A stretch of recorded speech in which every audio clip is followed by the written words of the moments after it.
Hey everyone, welcome to This Explainer. Today we're unpacking a massive battle brewing right now over the 2026 Senate Farm Bill. Now, this isn't just about tractors and wheat fields. It's arguably the most influential piece of legislation dictating America's entire food system, economy, and environment. We're going to look closely at a targeted campaign from the Regenerative Agricultural Coalition, or RAC, who are urging senators to basically scrap the current House version of the bill and build something entirely different. So, what's actually at stake for your food and local farms in 2026? Well, pretty much everything.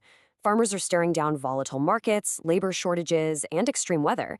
Meanwhile, you've probably noticed your own grocery bills climbing, with food insecurity hitting communities nationwide.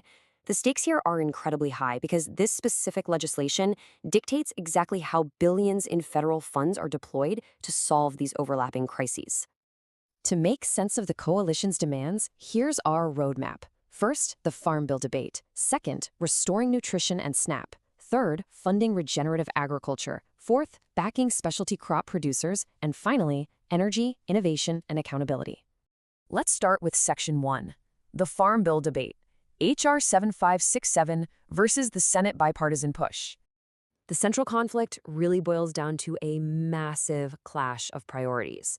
As it's written right now, the House bill, H.R. 7567, puts a heavy emphasis on traditional commodity support programs.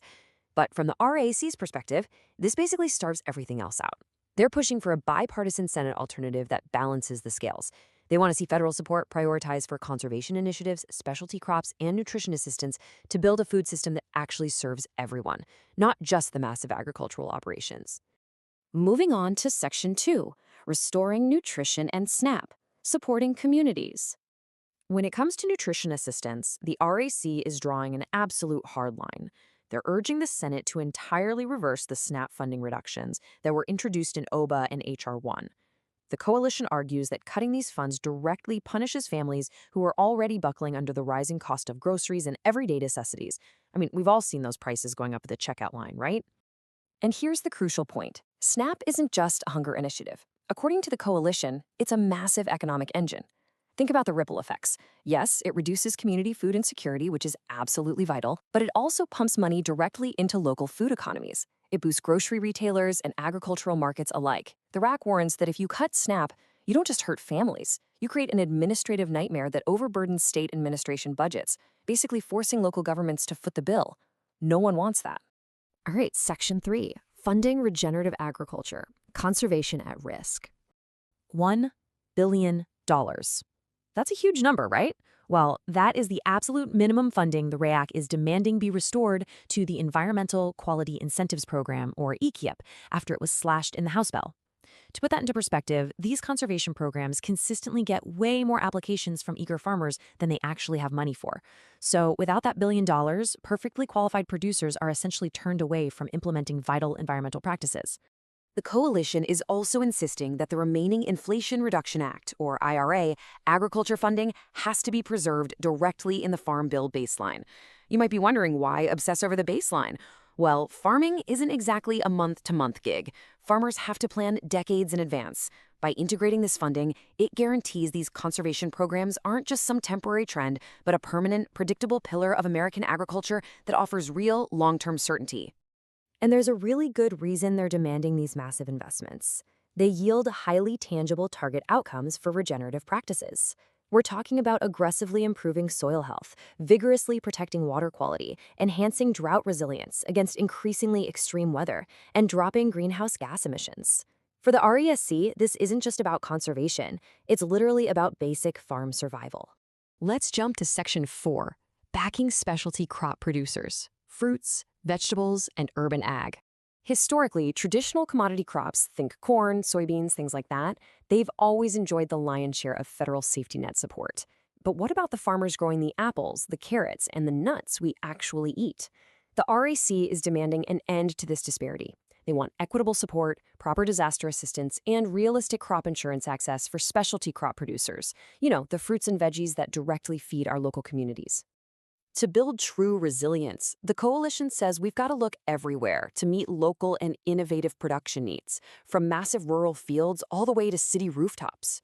They want better access to federally subsidized crop insurance, Crucially, they're calling for permanent federal disaster assistance rather than having lawmakers scramble for ad hoc funds after every single hurricane.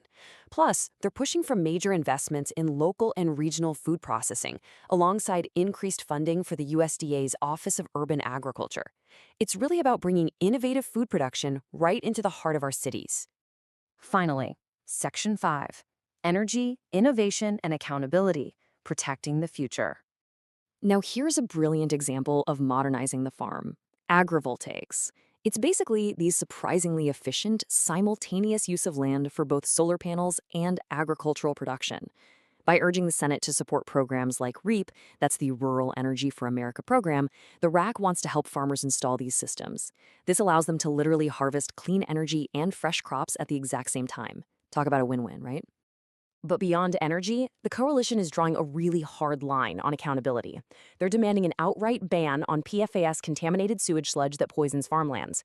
They are fiercely opposing any loopholes that would act as pesticide liability shields for manufacturers.